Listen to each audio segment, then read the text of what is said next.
Hello and welcome. You know those moments when it feels like the volume inside your own head just suddenly gets cranked up to full? Your thoughts feel louder, your emotions feel way more intense, and suddenly you're reacting before you've even had a chance to think? If that sounds familiar, well, you are definitely not alone. And here's the thing, it's not a failure of control. It's actually a sign that your brain's entire operating system has just shifted gear. So in this explainer, we're going to walk through 5 key ideas together.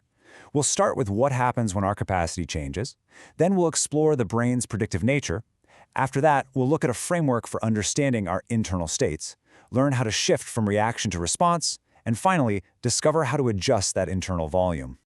All right, let's start with that feeling itself. This first section is all about getting to grips with what's really going on when we suddenly feel so overwhelmed. I mean, it's such a common experience, isn't it? A tiny inconvenience suddenly feels like a complete disaster. Or maybe a simple question from someone triggers this really strong reaction that feels totally out of proportion.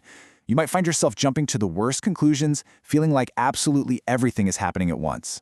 And this is probably the most important point to get right from the start. This is not a personal failure. That intense, overwhelming feeling is a biological signal. It's your brain's way of telling you that it's running low on resources and that its window for clear, calm thinking has temporarily shrunk.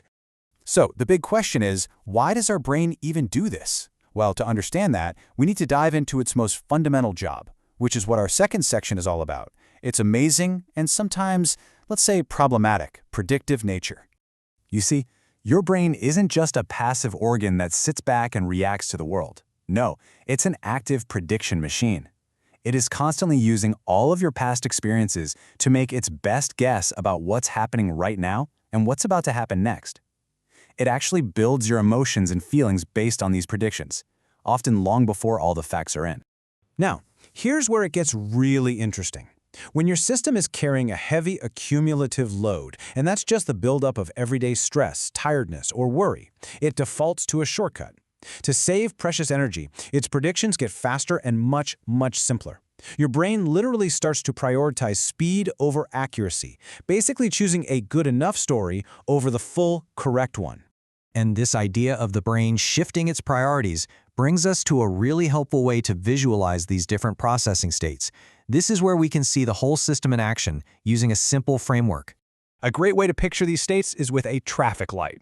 Now, this isn't about good or bad, it's just information.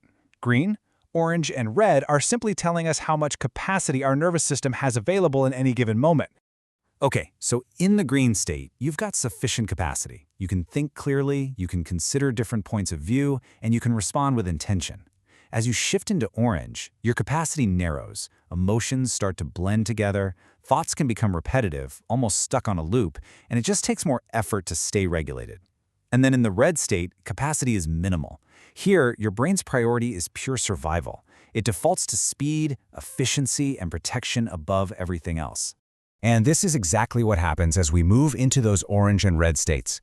To save energy, the brain compresses all these distinct emotions.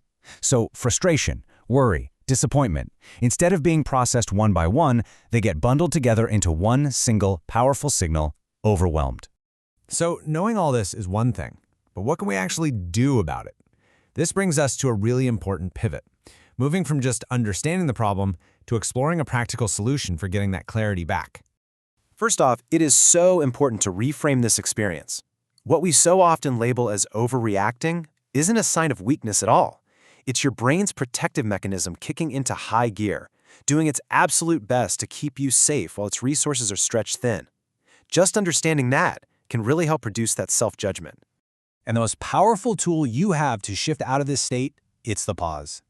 When that internal volume is high, the space between a feeling and an action becomes tiny. A brief pause, and I mean even just for a few seconds, is enough to interrupt that automatic, predictive reaction and create a crucial moment of space for a more considered choice. In that pause, you can run a really quick check. First, just pause. Then, ask yourself, do I actually have all the information yet? Because remember, the brain hates uncertainty and will invent a story to fill any gaps. And third, ask, does the intensity of this feeling truly match the objective facts of the situation right now? This creates just enough distance to start questioning that first fast prediction. And this practice of pausing and questioning leads us beautifully to our final and really powerful technique, actively adjusting the intensity of that initial story your brain serves up. This is all about turning down the volume. It's a subtle but incredibly powerful shift in your language. It doesn't dismiss the feeling is real, but it brings the interpretation into proportion with reality. That initial thought, this is a disaster, is catastrophic, right? But the adjusted thought, this is difficult, acknowledges the challenge without sending that high threat signal through your whole system. Let's just look at how this applies in a few common scenarios. So instead of "they're ignoring me," which is a story your brain just invented to fill the silence, you adjust to what you actually know.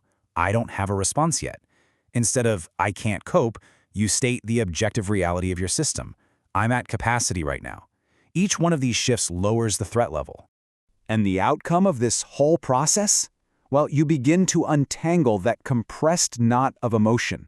By lowering the intensity, you create more capacity in your system. This allows your brain to shift from its fast protective mode back towards a state where it can sort, separate, and make sense of what's happening, moving you from red or orange back toward green. So, here it is, the key takeaway. The feeling is always real. It's valid information. But the first story your brain tells you when it's under load, that might not be the most accurate one. It's just the fastest one. And just knowing that is incredibly powerful. It gives you the space to pause, to question that first draft, and ultimately to choose a more deliberate response.